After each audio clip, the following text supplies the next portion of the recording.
Um, as most of you know, my name is Anwar Majid, and I am the director of the Center for Global Humanities, a public forum for the discussion of ideas that matter to our lives and communities. The Center exists as an antidote to sound bites and cliched opinions, and I need to emphasize this because I think it's critical, particularly in the times we live in now. We believe that reading, thinking, writing, and debate are indispensable to any enlightened society, which is why we are proud to support and partner with the Maine Humanities Council, whose director, Eric Jorgensen, is gracing us with his presence tonight. So, welcome. This seminar is the last main event of our second season. Yes, it's hard to, it's kind of difficult to realize, but we've been doing this for 2 academic years already. And we could not have kept going without your engagement. Engagement is what keeps art and culture alive. So I really want to thank all of those of you, the participants who come regularly to these events, for supporting the Center for Global Humanities. We also owe a huge round of applause to the UNE undergraduate students who braved the distance from Biddeford to attend, to join us here and attend this series. So they're all seated there.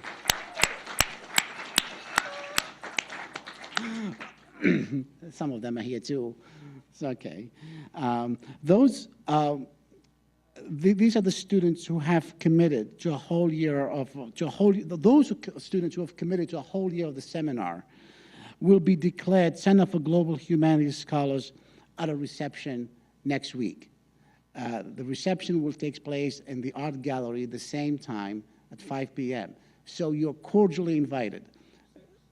At 6 p.m.? At 6 p.m. So you're cordially invited to the reception next week at 6 p.m. at the art gallery to celebrate the conclusion of this season and also to celebrate the accomplishments of those brave students who have taken 2 semesters of the Center for Global Humanities seminars. The students who are seated there and also there have had the good fortune of being tutored by my colleague and friend, George Young.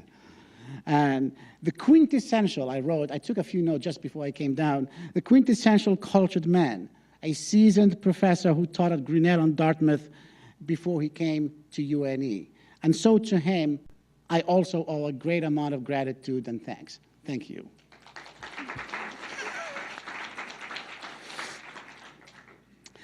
The Center also owes a huge deal to the guy there in the back, Neil Jandro. He's wearing a suit today and a nice tie.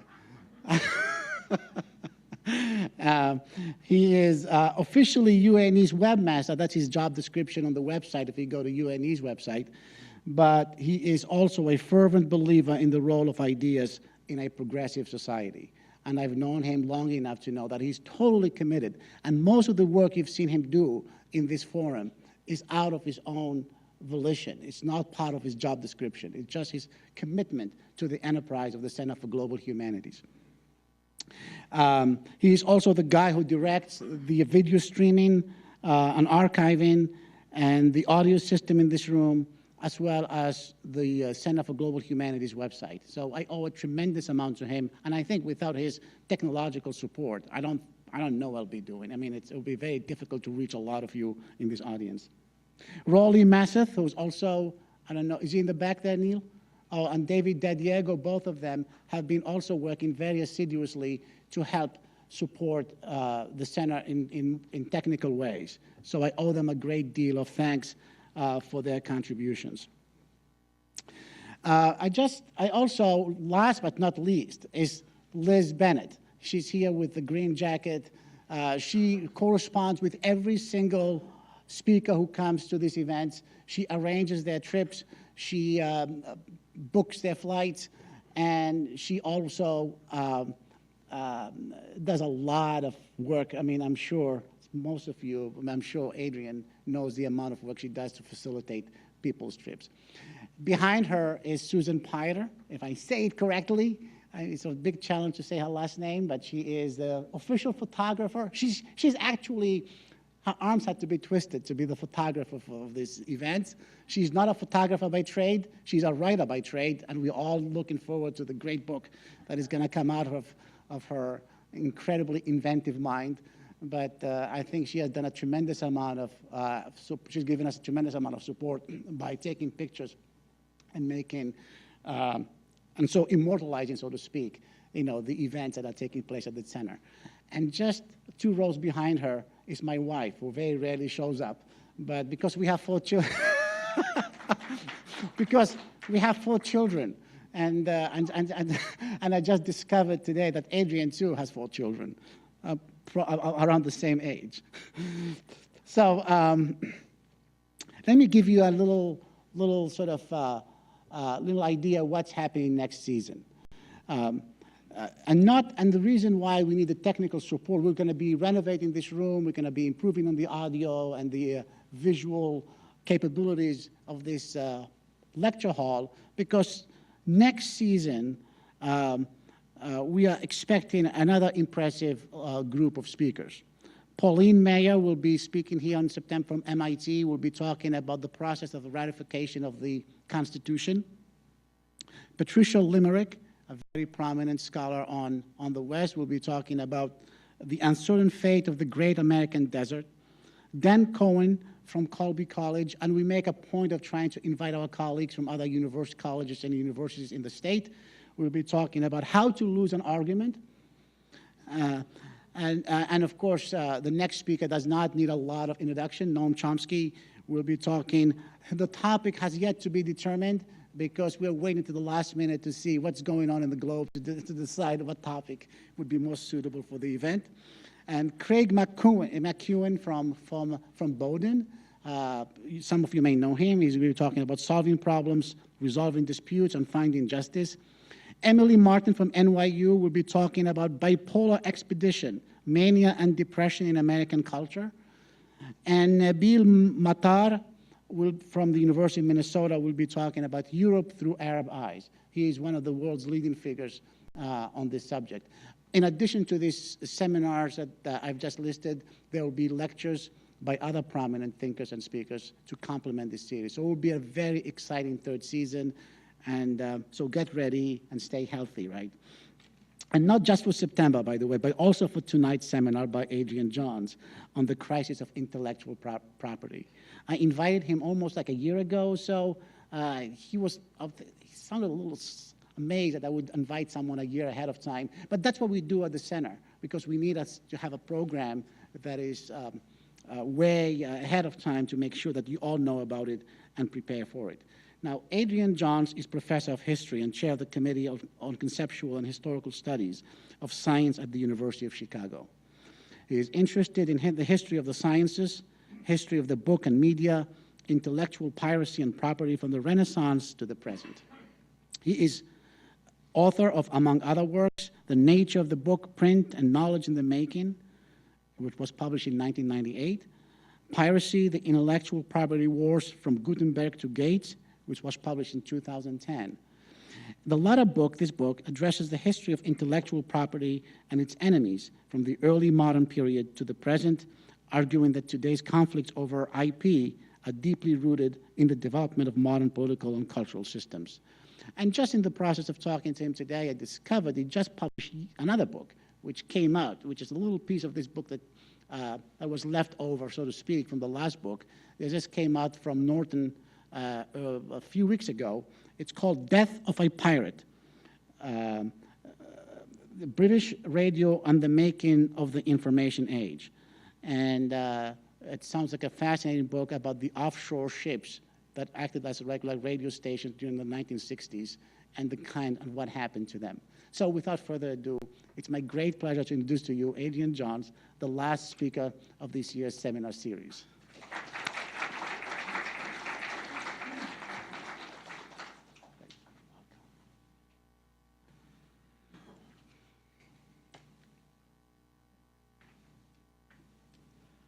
So thank you, Anwar. Thank you, Center for Global Humanities. Thank you to the UNE community for inviting me to this occasion. What a spectacular set of speakers you have for next year. It makes me want to just kind of relocate out here. Anyway, so I want to talk about a key element in what you might think of as the infrastructure for creativity on a global stage. A major part of the infrastructure for really making any kind of ideas and then transmitting them across the world is intellectual property. You'll all be familiar with that. It's a concept now that pervades discussions of the information economy and information culture. And as you'll also be very well aware, it's a very controversial concept. If you look at media representations almost every day, you will find not just that intellectual property is a central element in how we live now, but it's one that's continually contested. So you find, upholders of very strong copyright protections, for example, warring against hackers and pirates and things like that across the world. And these intellectual property controversies are notoriously intractable. They're not particularly new, although we tend to think of them as such, and there's not really any sign that they're going away. And that matters, that intractability, because it means that really at an everyday level of how we live, there is basic uncertainty. When we go to say, copy something for a class, if you're a professor, you have little twinges of doubt about whether what you're doing is legally sound or morally sound or not, and whether it matters whether it's legally sound or morally sound. So there is a kind of uncertainty that dogs even quite mundane actions now, because we live in an information world and because intellectual property is really the basic infrastructural core of that world. Now, I want to argue that while this situation is clearly affected by the digital revolution and also by things like the biotechnological revolution, it isn't reducible to being just an effect of some kind of technological change. It isn't just because we now have digital networks that intellectual property is so much a predominant concern and is so controversial. Nor is it a product directly of legal doctrine. It isn't because copyright, say, is a problematic legal doctrine that it's so controversial, though it is a problematic legal doctrine, and it has been ever since it was invented in the 18th century. Instead, the controversies and the intractability of those controversies, I want to say, comes about as a result of practices through which intellectual property is manifested down to quite basic everyday levels of action, and in particular practices related to detection and enforcement. So I think when we talk about intellectual property, we should talk not just about legal doctrines or about the technological properties of networks, but about how, in fact, intellectual property is made real through its policing. And that's what I'm going to talk about today. Now, the practices of policing intellectual property have long histories. In fact, I want to say that what intellectual property is, in a real sense, reflects those histories, as much as it reflects something like conceptual discussions of creativity or the psychology of originality or something like that. In other words, while one tends, I think, to think that enforcement or policing practices are law in action, in the case of intellectual property, it's almost the other way around. Law is fossilized practice. And one of the reasons why we have such a problem with intellectual property now is that it is fossilized. It's a fossilized version of practices that made sense maybe in some previous generation, but they don't make sense so much now. And the crisis of intellectual property that exists, not just in the United States or Europe, but worldwide, is indeed a crisis, an existential threat for that reason. It emerges from issues that are very deep-seated indeed in modern culture. They don't just reflect the current state of technology or something like that. And these are issues that may even be central to the definition of the good society itself. And one of the things that I'll be stressing as I go forward is that they're in some sense very traditional, these issues. They're not only not new in the sense of being just to do with the wonders of digital technology, but they're actually very traditional indeed. They have to do with some of the basic values of liberal society, like freedom of speech, privacy, citizenship, things like that. So to begin with, how do you uphold intellectual property in a world where digital networks have spread without limit, it seems sometimes, and they allow for unlimited copying and unlimited distribution at almost zero cost? It's a basic problem. Here are 3 examples which, in the spirit of this being a global humanities talk, I've taken from 3 different continents. So first of all, California 2007. Media Defender describes itself as the leading provider of anti-pirate solutions in the emerging internet piracy prevention industry, or IPP. That idea that there's an internet piracy prevention industry is one that I want to lodge in your minds. So Media Defender is a company based in Los Angeles that was founded in 2000, and it's built up a thriving business devoted to what it calls decoying, spoofing, interdiction, and swarming in the service of intellectual property owners. For example, it may serve up fake movie files to the net so that anyone looking for a particular movie, Avatar would be the one du jour, I guess, will find countless false versions and in the end give up. It works to put these spurious versions high up on search engine answer lists. Or it might mount something similar to a denial of service attack, deluging a BitTorrent server with requests in order to delay any other users getting a specific file. A denial of service attack basically means you bombard a particular site with requests so fast that it kind of throws up its hands and shuts up shop. In 2008, for example, Media Defender brought down the entire operation at what was actually a legitimate internet television company called Revision 3 in San Francisco. Apparently because Media Defender's systems automatically saw Revision 3's server, which was a BitTorrent server, as a distributor in its terms, and assumed furthermore that what was being distributed was piratical, so it just kind of went after them in a Terminator kind of way. The FBI looked into this case but ended up not leveling charges.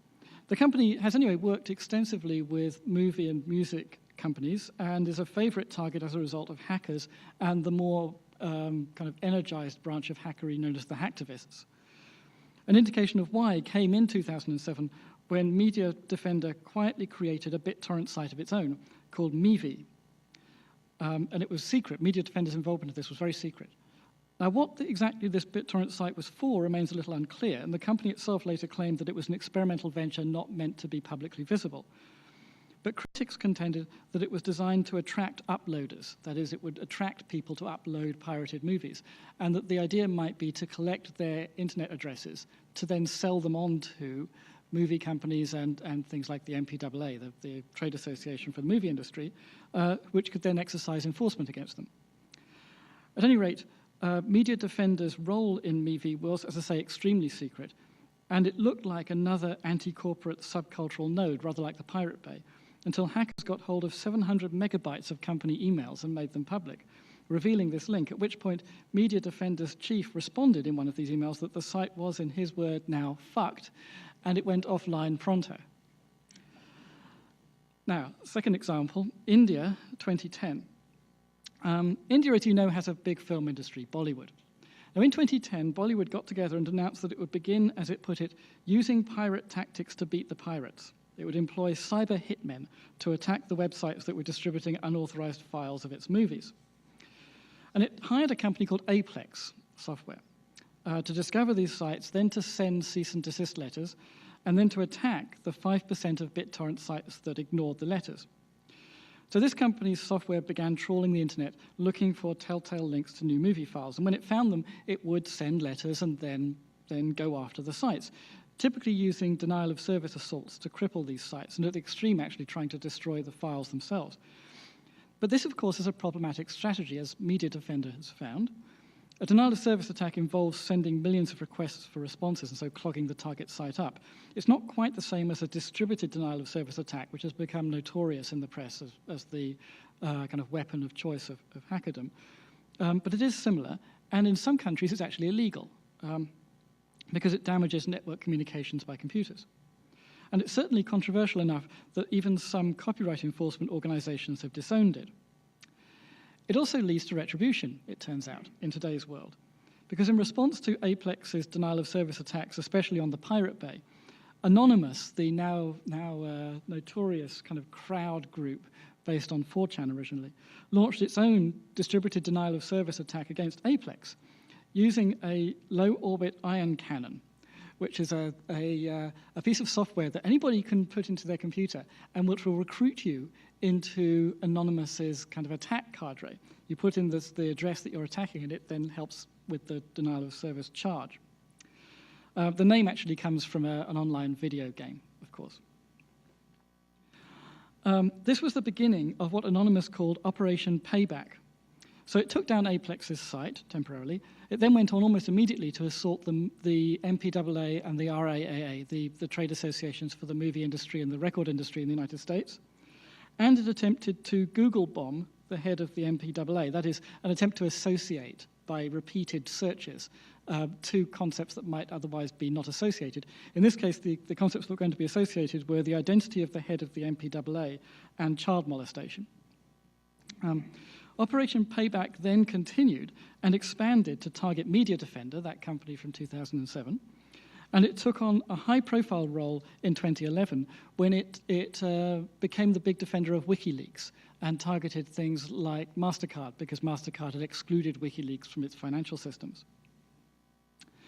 So the third example is London, 2010. A law firm called ACS Law, allied with another company called MediaCat, persuaded copyright-owning corporations to authorize them to pursue file sharers, proposing to split the proceeds with a massive 65% actually going to ACS and MediaCat. Now, this campaign was based on a practice that was actually pioneered in Germany in the mid-2000s by a company called DigiProtect.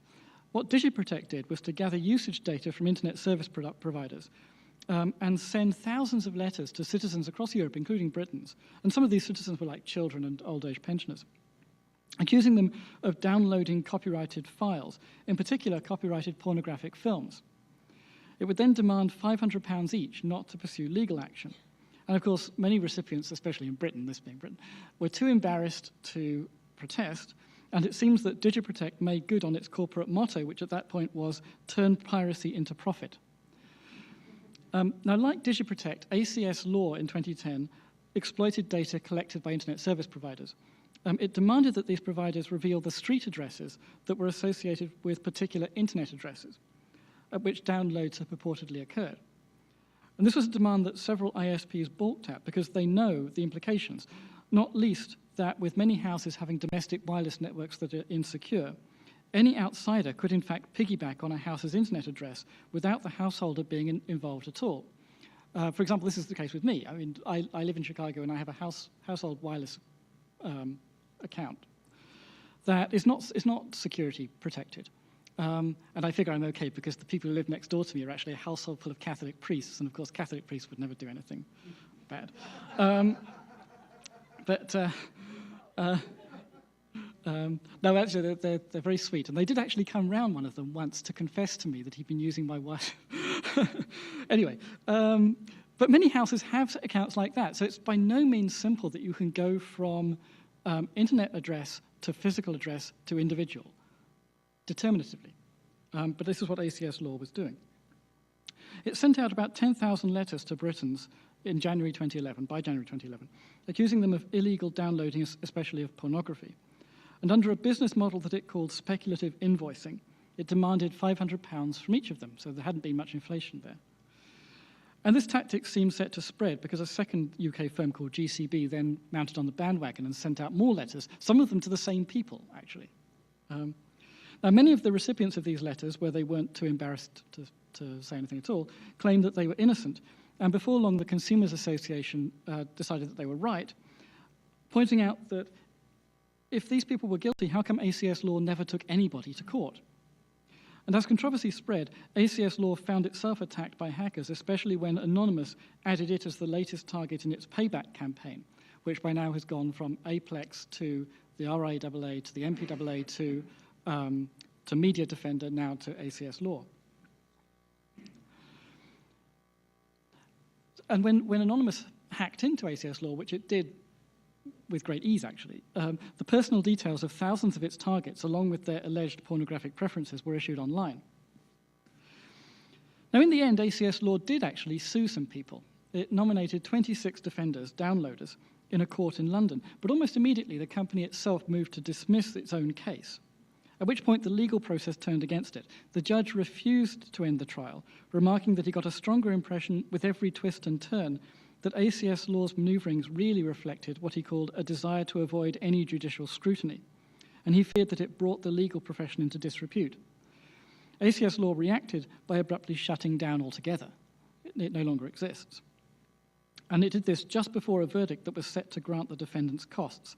Its one lawyer, a man called Andrew Crossley, claimed to have received threats of violence, but certainly by that point, the professional body representing British solicitors was mounting an inquiry into Crossley for misconduct, and Whitehall's information commissioner was looking to impose a fine of up to £500,000 for failing to secure private information. So those are three examples, and they show something of the ambivalence of these policing efforts, and they relate to Europe, India, and the United States. And you can find similar stories to this in other parts of the world as well, not just in digital media too, but in other information sectors, things like agriculture and pharmaceuticals, biotechnology. We could add, for example, efforts to restrain software piracy in Russia, where Microsoft, as reported by the New York Times last year, has found itself uncomfortably close to a state security system more interested in tracking dissidents than pirates, or to the policing of TV watching in Canada, or copyright trolls in Nevada, any number of similar instances. So these are not isolated episodes. They're actually rather representative, and they raise serious questions about the role and implications of intellectual property policing. Most obviously, these are cases of private enforcement as a profit-making enterprise, practiced typically without judicial oversight, and when judicial oversight is extended, sometimes to the disadvantage of the enforcers. But in late modernity, private policing is all the rage. It's being incorporated into legal systems themselves, so that dichotomy is kind of dissolving. For example, one reason why this ACS law case in the UK was so controversial is that at the same time, the Digital Economy Act, a new law, was going through an appeal process, actually at the instigation of the internet service providers. Because this new act, the Digital Economy Act, would actually enshrine private policing via access to internet service provider data on addresses. So in other words, it's, as I say, dissolving that boundary between the public and the private enforcement efforts. There's a well-known term, 3 strikes, that refers to moves to decree, as it were, that internet service providers should cut people off from the internet when content companies tell them that they're regular downloaders, that you would get 2 chances and then on the 3rd chance you're out. And 3 strikes would be based on this kind of detection system, and typically without judicial review. ISPs themselves are against the idea, which is why in Britain they were the ones who were appealing against the law, not the pirates.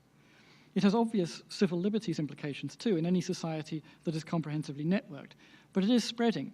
For example, France implemented something very like it in a recent law known as Adopi, after the agency that's charged with implementing it.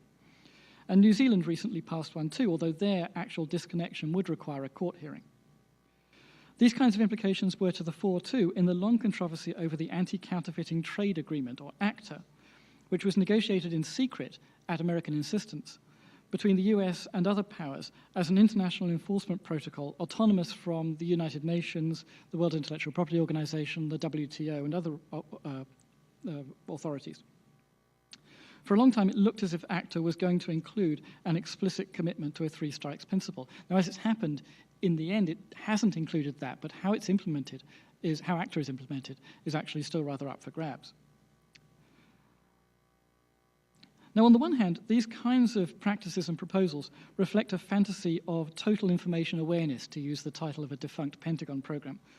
The assumption seems to be that tracking technologies are precise, accurate, flawless, and intrinsically disinterested, and that internet addresses map straightforwardly onto individuals. On those premises, copyright justice, or patent justice for that matter, might indeed be automated, and it might not matter who does the monitoring. But on the other hand, reality is evidently somewhat different in kind as well as in degree. What's actually happening is increasingly something more like a Hobbesian power struggle, in which it's difficult to tell the pirates from the police. For example, when Aplex attacks pirates with denial of service attacks, only to find itself the target of a massive denial of service counterstrike, both the weapons and the tactics are indistinguishable. And so to some extent, is the rhetoric. You know, both sides here talk about freedom, integrity, standing up for humans against big anonymous forces. So where does this reality come from? And I think, interestingly, where does the indifference to this reality come from, too?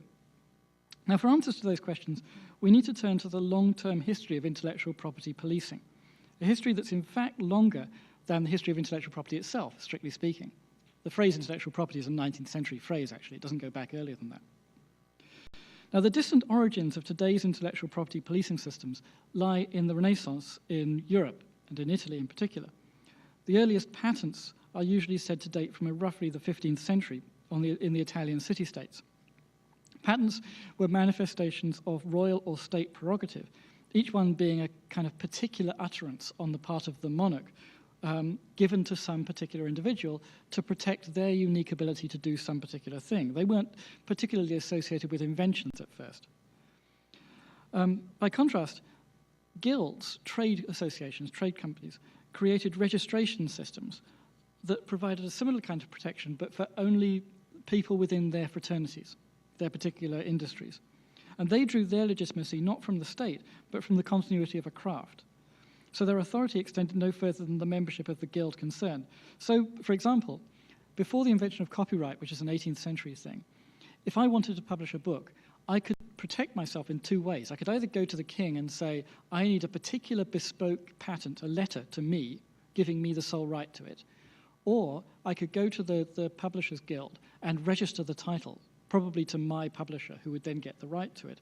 But that's not a legal right. That's a conventional right by the trade.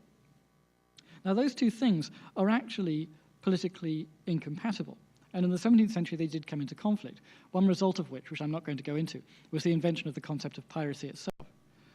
For present purposes, however, what matters is what they had in common, which was that in both cases, the patentee or the craftsman, the registrant, had to act to defend the patent or the registrar against violators. That didn't happen automatically. So sustaining literary or creative property as property at all depended on owners actually doing things. And much of the history of intellectual property enforcement derives directly or indirectly from that fact. Because, as is well known, there weren't any professional police forces in early modern Europe. Each city had its own arrangements for keeping order and enforcing laws.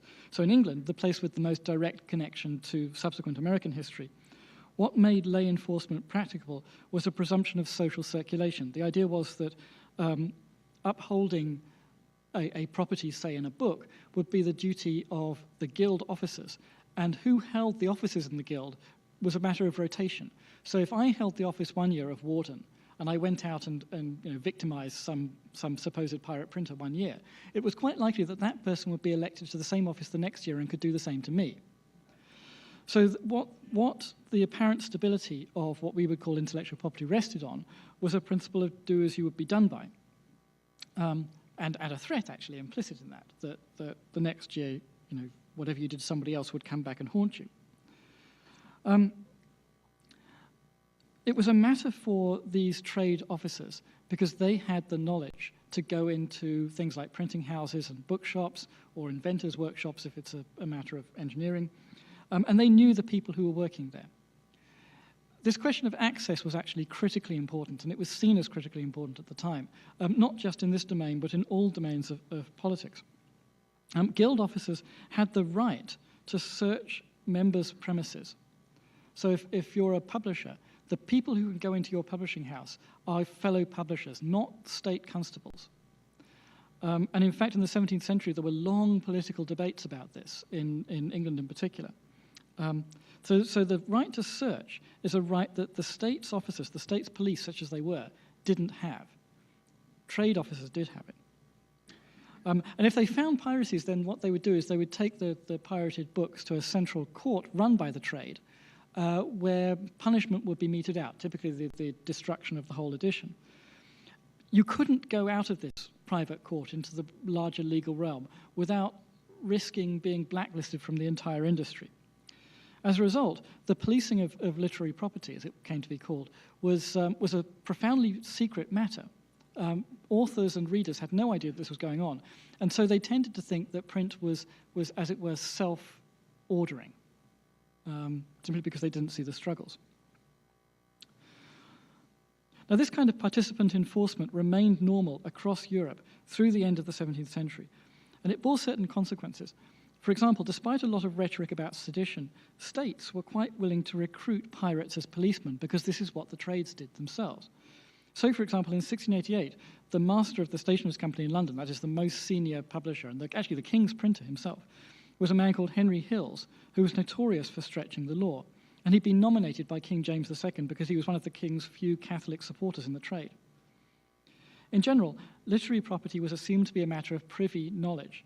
It was a field notorious for informers and turncoats, and it was attended with something of the disrepute that these kinds of antisocial types endured.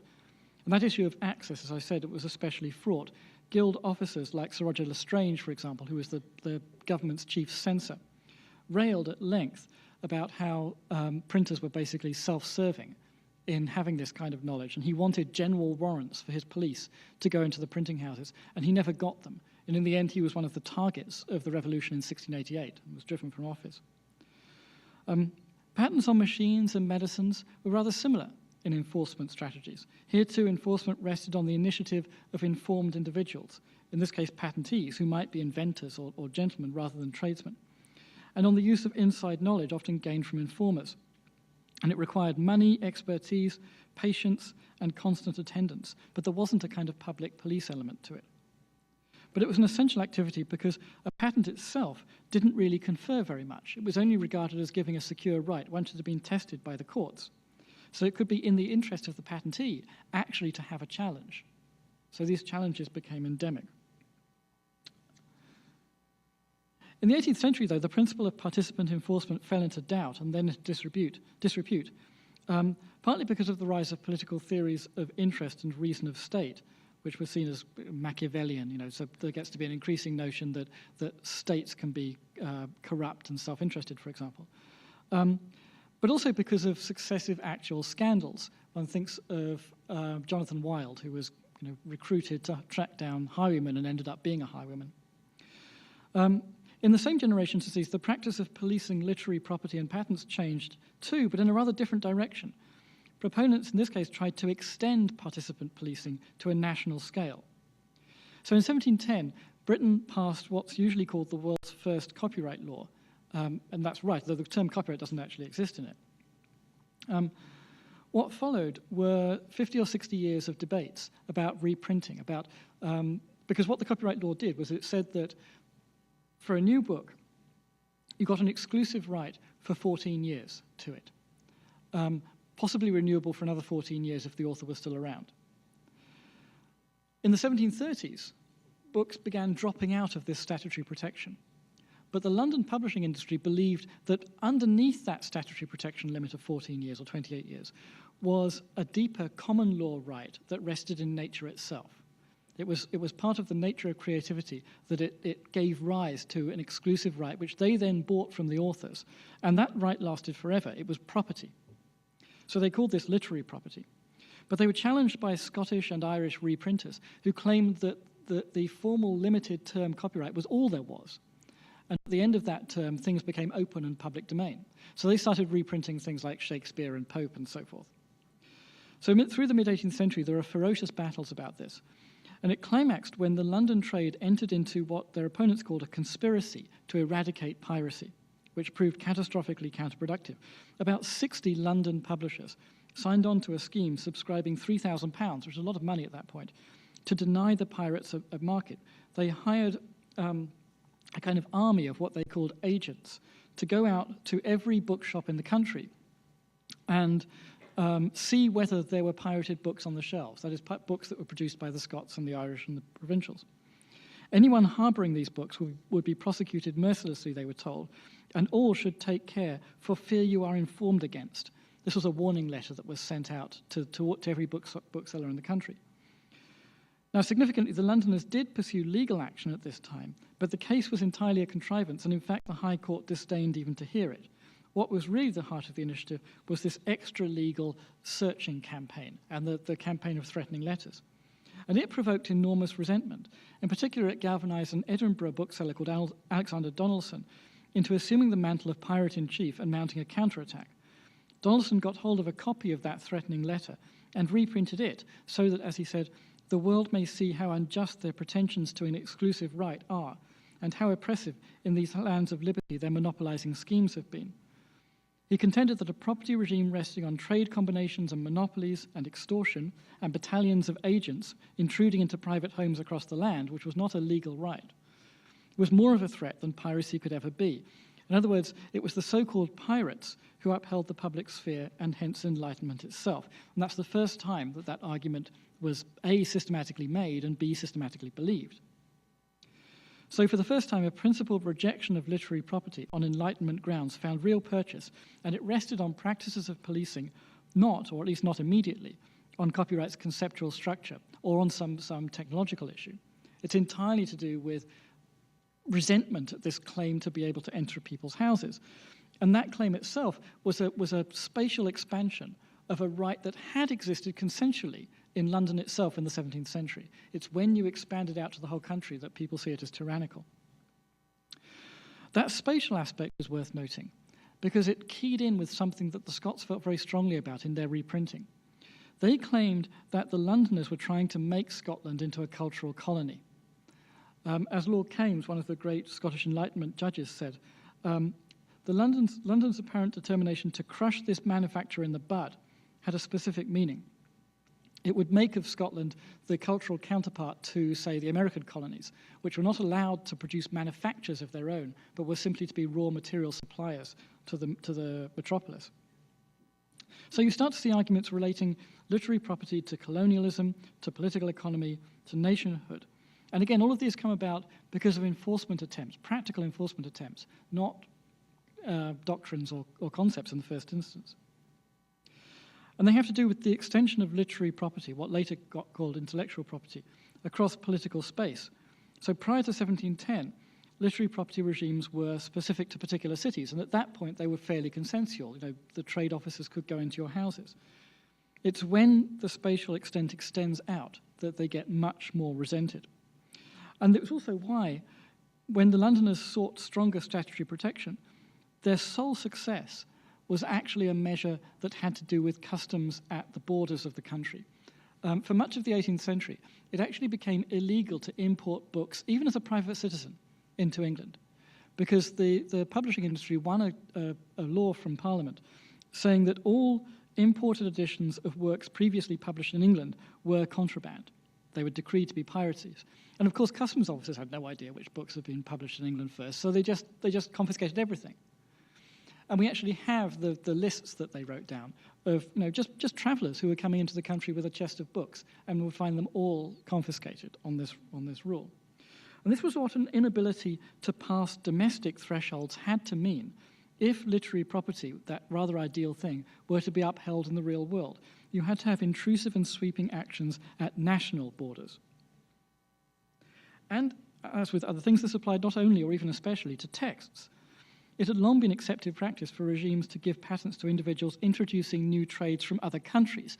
So you can get a patent not just for inventing something, but for bringing it into a country where it hadn't existed before. So rival cities and states vied for the knowledge possessed by skilled engineers and artisans by offering them these kinds of patents. At the same time, they forbade the expatriation of artisans or the export of machines and designs of machines. So this became part of a kind of European great game. It's very famous, for example, with the glassmakers of Venice, who were threatened with death if they moved off their island to other city-states. But the English had a rule which more or less made it treasonous for artisans to leave for America, for example, in the early national years of the US. And manufacturers themselves created trade associations to limit access to what they feared were international industrial spies. And they were quite open in confessing that these measures struck directly at ideals of the free exchange of knowledge, which was central to Enlightenment, but they didn't care. So this is as much to say as the relation between practices of intellectual property and political space were transformed in the Industrial Revolution, and we're legatees of this. Early modern participant policing worked when it was local to precinct and ward, and now it didn't because it was cosmopolitan. And the ideologies of Enlightenment, which were supposed to be boundaryless, ran up against those kinds of practices. So the call went up for first regional and then national and then international regimes of patent and copyright policing. Those regimes began to take place in the 19th century in the context of increasing industrialization, so industrial publishing as well as industrial manufacturing. So they climaxed in the late 19th century with the Berne Convention covering texts and the Paris Convention covering patents, which are the basis for the transnational intellectual property regime which still exists. But what's interesting about this is that it creates something like a two-pronged process that's been very characteristic of the modern age of intellectual production. On the one hand, there is an increasing movement to, if you like, globalization, to see intellectual property as transiting national boundaries, and to have institutions that recognize that, like Berne, and now the World Intellectual Property Organization, or ACTA, if it comes into existence. But on the other hand, the ground-level enforcement of these intellectual property systems remains very much a matter for private enterprise. So, for example, in England in the early 20th century, the most notorious forms of pirates were actually pirates of sheet music, who produced millions of copies, by some counts actually 1 billion copies of popular songs. Led by a man called Frederick Willits, who ran a people's music publishing company distributing pirated music across Britain on railway lines. And Willits actually went to Parliament and testified in Parliament for a long day of interrogation about how this was a popular good thing. It was operating against monopolies and in the interest of working class creativity, because working class people now had pianos and they could play this music. The prosecution, though, still fell to the victims, the music industry, the publishing industry itself, which hired gangs of retired police, organized them into what it called commandos, and sent them out around the country to bash down people's doors, overturn market stalls and the like. And again, as in the 18th century and as in the 17th century, the real issue became not intellectual property per se, but assault and battery. So when the pirates were brave enough to counter-sue against the pirate police, they often won. For example, one magistrate declared that the publisher's policy was one of organized hooliganism, and another one lamented that the liberty of the subject is becoming of no regard at all. Assault and forced entry, it seemed, was an altogether more serious matter than piracy. So this attempt to employ an army of agents to stamp out music piracy raised constitutional complaints, at least as serious as those of Donaldson's time in the 18th century. But unlike their predecessors, the publishers did in the end win their fight with the pirates in about 1900. And they won because the state stepped in. In 1909 to 1910, both Britain and America saw new laws of copyright passed that made music copyright a criminal matter, and hence part of the remit of that new agency, the public police force. Around 1900, one therefore sees the beginning of what's continued as a major twin-pronged process, as I've said, of the modern era. The first is the continued existence and, in fact, growth and agglomeration of a private industry of intellectual property policing, extending its bounds beyond those traditional early modern limits, with its own professional experts and strategies, and as I'll say in a minute, technologies too. And secondly, and inseparably from that, in fact often provoked by it, the increasing assignment of intellectual property piracy policing to the realm of criminal investigation and hence public police. So by the 1960s, you will find the police, the regular police, and the RIAA and the MPAA agents cooperating to track down record pirates like these who were arrested in New York in about, I think, 62. By the 60s and 70s, the major trade associations, the RIAA, the MPAA, in Britain, the Federation Against Copyright Theft, FACT, all have their own private police forces, essentially. They tend to be recruited from retired police officers, in this country from the FBI, in Britain from the fraud squad or the anti-terrorist unit. And they tend to not only track pirates, but lobby to make piracy a criminal activity itself. So repeatedly, when they find that their measures have infringed on the law by being too intrusive, by clamping down on privacy or something like that, the response is that they stop, but immediately Parliament or Congress criminalizes what they were going after, so it becomes the responsibility of the state police. In Britain, for example, the Federation Against Copyright Theft found that it could get secret authorization to enter and search the homes of suspects under a thing called Anton Pillar orders, until they were challenged in the early 1980s by a pirate in Luton who complained that this was a violation of Magna Carta, essentially. Same complaint that's been made for 300 years. The judge agreed, those orders were thrown out, and immediately Parliament criminalised what was then video piracy and turned it over to the police with search and seizure powers. So this has become a hybrid kind of mutually reinforcing process where a private policing endeavour gives rise to a public policing endeavour. And it's also extended across the world. By now, there are multiple international intellectual property policing organizations. And lest it be thought that I'm unduly critical of this, let me give you an example where it seems like it's actually a good thing. Impact is the global agency that's charged with tracking counterfeit drugs. I mean, medicines, not illegal drugs. Counterfeit drugs are a real problem, and they have actually killed people. And this is a case where intellectual property enforcement needs a kind of an intellectual agency of this kind. And it needs surveillance techniques, technologies, and so forth. Now, the other aspect of this that I want to talk about just briefly is its technological arm. This too goes back hundreds of years. In the 17th century, Robert Boyle was proposing a mechanism to detect counterfeit drugs, actually. It was a precision balance. It was never put into use until the 19th century. In the 20th century, anti-piracy technologies have proliferated, and they've become in different kinds. They track different kinds of signals or telltale signs that piracy might be going on. For example, you can deploy technologies that prevent piracy by having some kind of encryption technique or photocopy-proof paper. You can put in regional codes into DVD players, which are much mocked, of course. Or you can have technologies which don't prevent, but provide a detective mechanism when piracy actually happens. Watermarking, DRM tracking, genetic markers. One of the most interesting techniques is a kind of signal that's actually intrinsic in broadcasting in the 20th century. In early broadcasting, in countries with big public systems, there was no way of tracking who was listening to the signal. This was an unprecedented problem with a medium. You couldn't tell who was receiving it. But you could actually, because early radio receivers were not very finely tuned, which meant that they resonated and they became transmitters. So if you had a directional antenna, you could actually track who was receiving your signal.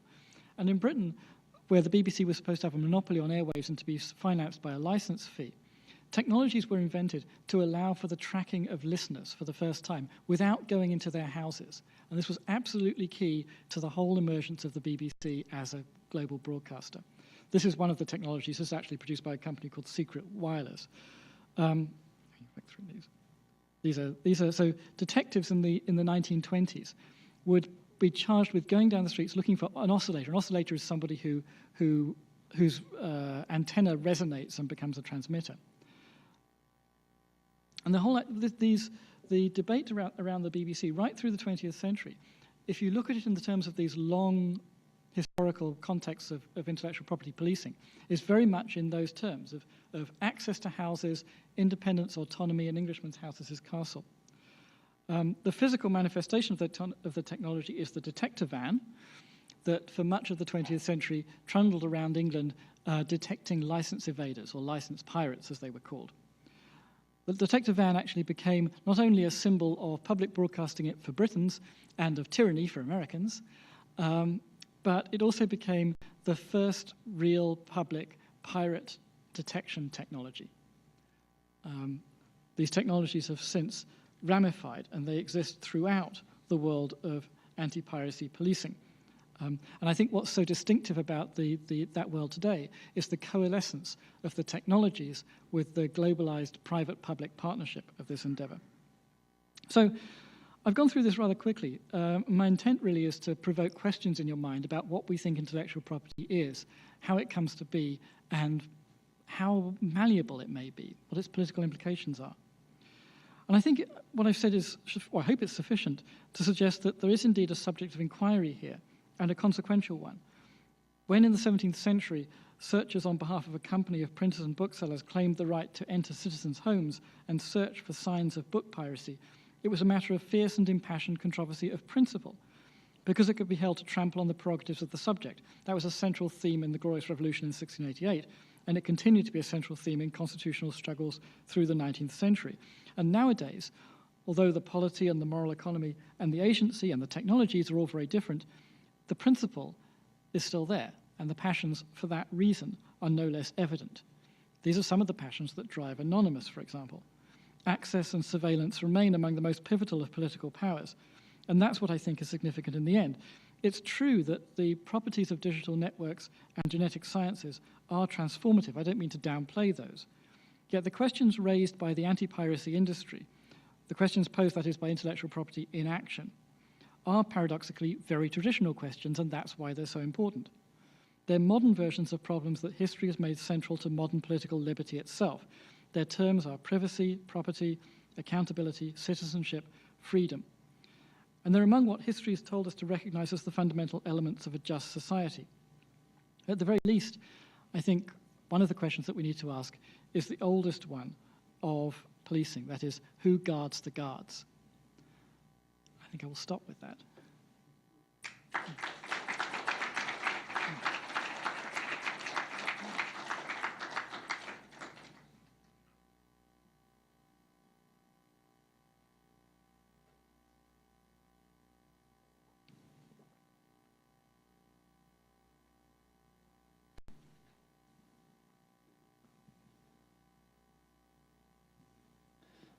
Anybody have a question?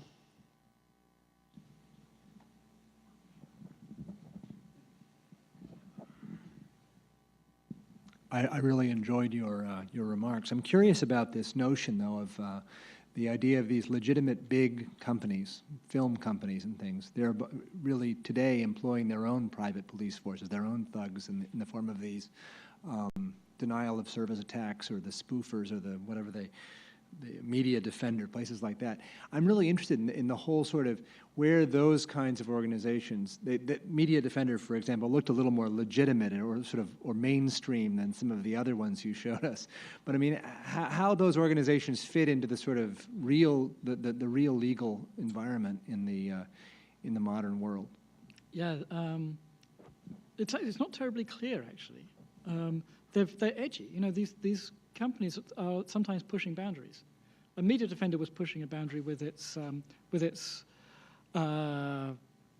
assault on BitTorrent sites that ended up targeting that television company in San Francisco, and the same with ACS Law. Media defender is you know, as it were, on the right side of the barrier, whereas it looks like ACS Law was on the wrong side. But it's not, you know, that division point is actually being defined as we go forward. But it's been fuzzy for a very, very long time. So there, you know, it's something that's that, you know, where the boundary of something like best practice exists in this domain is unclear, and it's really a resultant of what people can get away with, I think, to put it crudely. So the policing agencies, these things like Media Defender, I don't mean to single out media, I mean, there are many of these companies. They're commercial operations, they want to make a profit and they want to be ahead of the game and they want to beat their competition. That means being more aggressive and more successful than their competition in challenging pirates and taking down hackers and things like that. So they're in the business always of being on the edge of what's permissible. And that's why they're always just slightly going over and then pulling back, as ACS Law did. Righthaven is another company that's operating out of Nevada that's doing this right now. And what I want to say is that that practice is actually, you can track it back a long way. You know, before the technology of the internet, seed companies, for example, were doing this. Dan Kevlis at Yale has shown this. Seed companies were doing this in the late 19th century. They were writing cease and desist letters to market gardeners, accusing them of pirating particular hybrid versions of apples or whatever. There was no legal basis for this at all, and they just rested on the assumption that the market gardeners wouldn't know that. So there's a long history of this. And if you take intellectual property to be not just legal doctrine, but an element in everyday life, these practices are very consequential because they can affect what we do and what we don't do as, you know, normal, only partially informed citizens. So yeah, the other thing to say is that some of these companies are actually spin-offs, of course. They come about initially as internal divisions of larger corporations. where they're initially charged with doing corporate business, and then the managers see that there's a scope here to make a spin-off company, and so they do. The creation of a kind of discrete industry of whatever internet piracy policing industry, as Media Defender calls it, that's partly a kind of spin-off product from the 80s onwards, I think.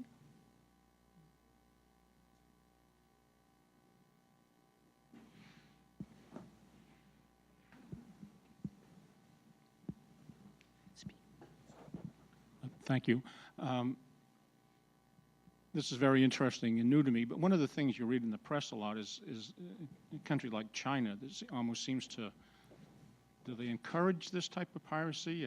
I can never get a handle on exactly what's happening there, but you always hear about piracy. And then you read about countries like Nigeria where you get videos and CDs that are out almost immediately. And what's the government's role in this? Do they just close a blind eye, or is there any sort of a UN postal union type organization for this type of thing? I don't know. Yeah, it's this is a very important question for geopolitics, right? So, in the case of China, in terms of the letter of the law, China's actually a good citizen now. It's signed up for all the protections that America wants it to sign up for, pretty much, and it's tends to get given good marks by the World Trade Organization and things like that. The issue is everyday enforcement at street level, where, as far as one can tell, there isn't a great deal of it in China. And it's worse in places like Nigeria. Once you get into parts of the world where government's writ doesn't run very far anyway, then like Nigeria, which is really a kind of bifurcated country, you find that it tends to spring up a lot in places like that. So there are countries in Central South America which are similar to this. I think one thing to say about this is that if in Anglo-America the enforcement of intellectual property, the sustaining of intellectual property as a practical matter, raises these kinds of concerns about access and citizenship and so forth, which are richly redolent in our political traditions, it may be that everyday policing in other countries is going to raise concerns that are going to be redolent in their political traditions, and they're not necessarily going to be the same concerns. Sometimes things can be very strange. I'll give you an example, which is just me, right? This is entirely anecdotal, so I'm not sure how representative this is. But it meant something, I thought it was odd. So I went to Beijing a few years ago because I wanted to find out about the people who were actually but staffing the piracy enterprise there. I wanted to find out about the street sellers of DVDs and things like this in a kind of amateurish, ethnographic way. So I went around, spent a while in Beijing talking to these people. And at one point, I found myself talking to this pirate who had a kind of World War II motorbike with piled full of DVDs in a sidecar. And sitting on the sidecar, there was a policeman. And I thought, oh no, we're going to be in trouble here, because it's illegal to do this in Beijing. And but the pirate went and waved to the policeman. The policeman went off and stood roughly where the camera is there.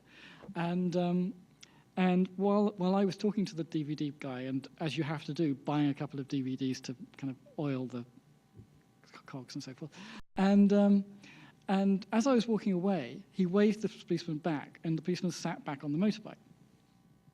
And I thought this was odd, because in some banal sense, you assume maybe this policeman is just corrupt. After that, I was in Hong Kong, and I found myself speaking to the head of the Hong Kong government's intellectual property division. And I mentioned this to him, and he said, "How did you know it was a real policeman?" And I said, "Well, I don't know, he had a uniform on."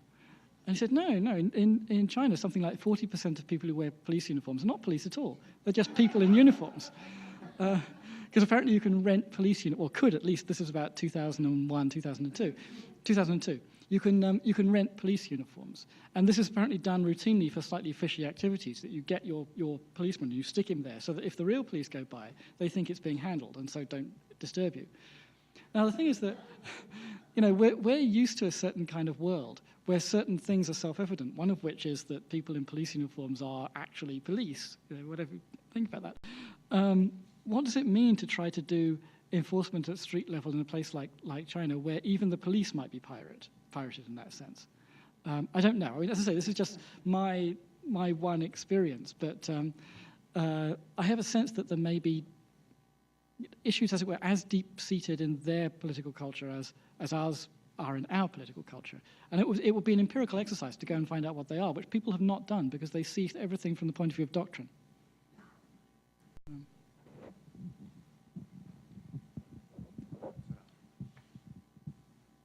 First of all, I'd like to thank the students for coming this year. You've asked a number of interesting questions, and being a generation that has grown up in the digital age, I'm looking forward to hearing some more tonight. My question, though, is I believe you mentioned that during the Enlightenment, people were against the copywriting because they felt it was should be a free exchange of ideas, and copywriting would prevent that, which reminded me in your book of your period when Bill Gates presented his idea of charging people for software to the group of early computer scientists in California, and how many of them were very unhappy with his stand. And would that be a good comparison of how two different, like, enlightened groups looked at the people wanting to control it? And secondly, from that, could that be a possibility why Microsoft's operating systems are the most hacked in the world? Because you have a lingering resentment from the founder of the company. Yeah, I mean, in the first place, I went through the Enlightenment thing very quickly. The Enlightenment actually has many different positions that people stake out about this, that run from very strong pro-property lines to very strongly anti-property lines. And it's one of those interesting things where people found it possible to argue from any of those positions to an idea of cosmopolitan knowledge. There is certainly one thread, I think, that runs from that skepticism that people like Donaldson were voicing in the Enlightenment through to skepticism about intellectual property in the modern age now. And it's not an obvious thread, but it's a real thread, and you can actually track it because you can see people reprinting his tracts actually over the years in the 19th century, the early 20th century. So it's you know it's multifaceted. As far as the Microsoft thing goes, I do think that probably a contributing reason to why Microsoft's operating systems are so hacked is that Gates and Microsoft, built up this reputation quite early on for being rather militantly proprietorial, in the way that, say, AT&T did in the 1920s and 30s, where AT&T used to have the reputation that if anybody ever invented anything to do with telecommunications, they would buy the patent in order to suppress it. AT&T always denied this, but it led to big investigations in the Roosevelt era. And Microsoft developed a reputation in the, would it be late 80s and 90s, that was very like that this was the latter-day IBM, to use another analogy. And Gates's letter to hobbyists had a certain iconic value there, because it lays out very clearly what his position is, which is that software is a proprietorial product, and that if you want professionally produced, robust software, you need it to be a proprietorial product. You can't just hand it over to amateurs and hope that the crowd will make something excellent. It'll be unreliable and unstable and so forth, which probably made more sense before digital networks, but nonetheless it was a contested thing even at that point. But I think in the end, the reason why Microsoft is more hacked than anybody else is just that it's more widely distributed on systems. I mean, that's the richest target. That's why. It's not that I think hacker/pirates really love Apple or something like that. I think it's just that Apple only has like 5% of the personal market, and you go after the one with 95%. I think that's the biggest thing. And the line, there is this idea that Microsoft, at least before Google, was the evil company, and that contributed to it. But I'm not sure to what extent that's something like a conscience-salving legitimation exercise.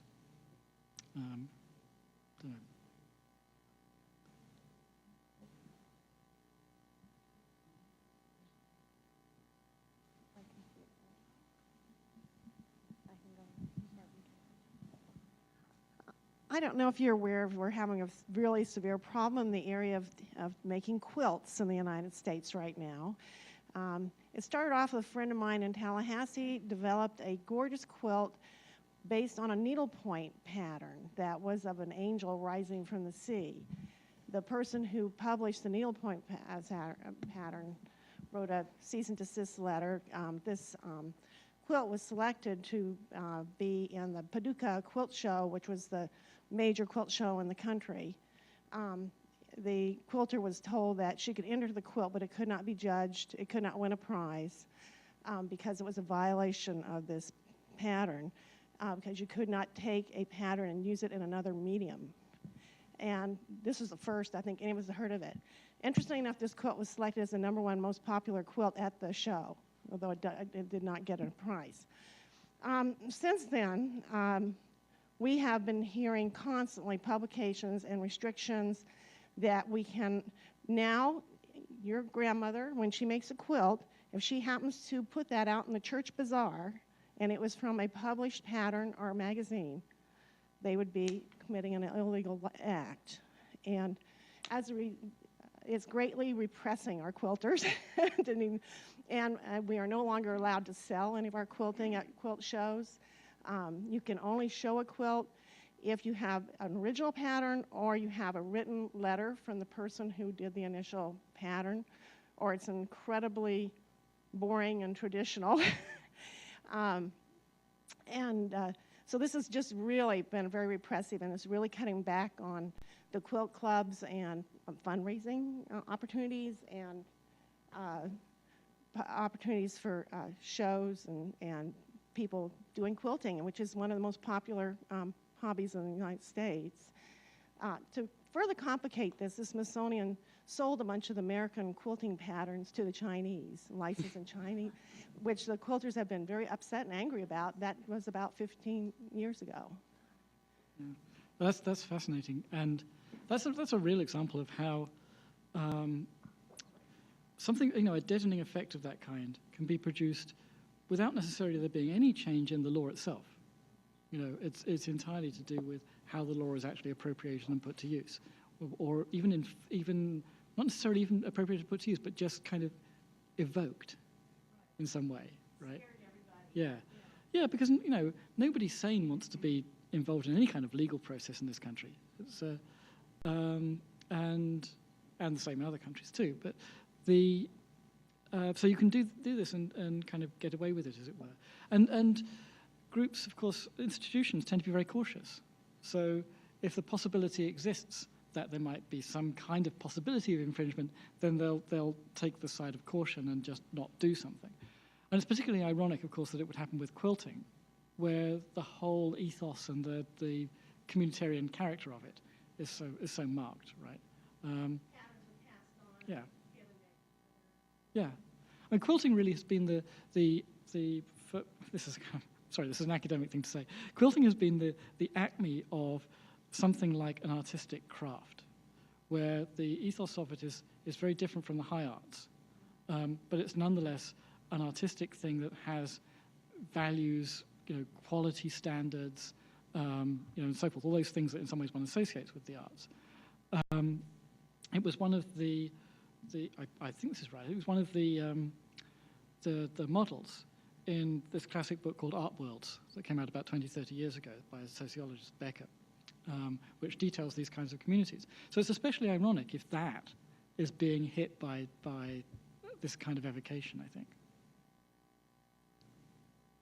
Hi, thanks for coming. I really enjoyed your talk. I wanted to know if you could speak on behalf of the future of intellectual property law enforcement, specifically regarding the millennial generation and the fact that technology is advancing so quickly, and kind of with each consecutive generation, there's a new gadget that you put in their hands, and it's so easy for them to access all this data and all this information, and the fact that it's not common knowledge to many that what they're doing is construed as illegal, and kind of how that can be combated, whether through education in schools or maybe a tutorial when they first get the product.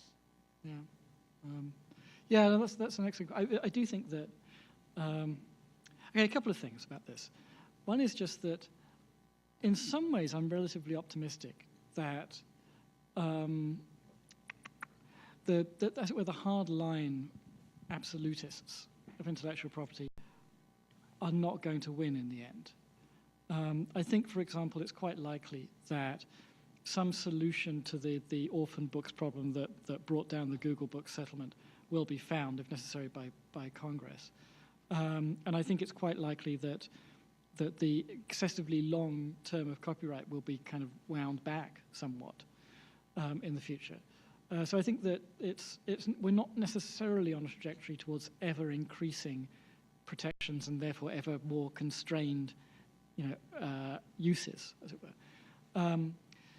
That's one thing. But the other thing you asked specifically about schooling, I think, is critical. I think that we're at a point now where the responsibilities on the education system, running right from early education through to the universities, are really huge and transformed. They're not the responsibilities that existed 25 years ago.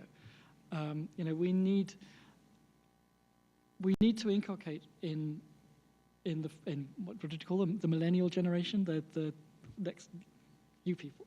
We need to inculcate in them almost a new form of critical reading, which is not limited to things like knowledge about intellectual property systems. It has to do with the digital to core, where one learns to see, as it were, through facades, through screens, to how it is that the flashy appearance of things is actually constructed and manufactured, and what limits and enablements have existed to make things appear as they are, not just take them as flashing in front of your eyes and, as it were, impinging on you. This is the new form of critical citizenship that, in a way, English literature was institutionalized in the early 20th century to deal with then. We need something like that now. And a critical sense of intellectual property would be part of that. And it certainly wouldn't mean just telling people what the laws are and saying, this is what you can't do. It would involve telling people what the laws are, surely, but also telling them how the laws came about, what they mean in practice, because they're very, in practice, they're very, they only get clear in practice, put it that way.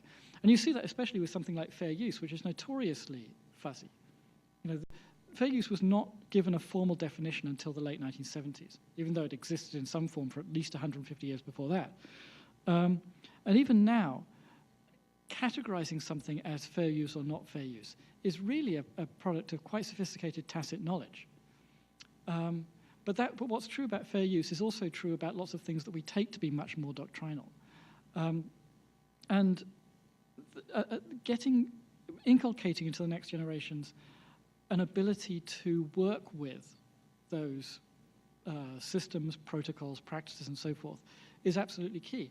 I don't know where it's being done, and or if it's being done, really. In some ways, this is a rather a conservative thing to say, right? It is a call for something like a revival of the ethical values of close reading in a certain limited way, but it's more than that because it has to do with excavation of things like coding techniques in HTML, to put it crudely. Sorry, that's a very, I guess, wider answer probably than maybe you were looking for. But. Well, I guess that was the last question. Thank you again for coming. Thank you so much, Professor Johns. Thank you. And you're very... you're,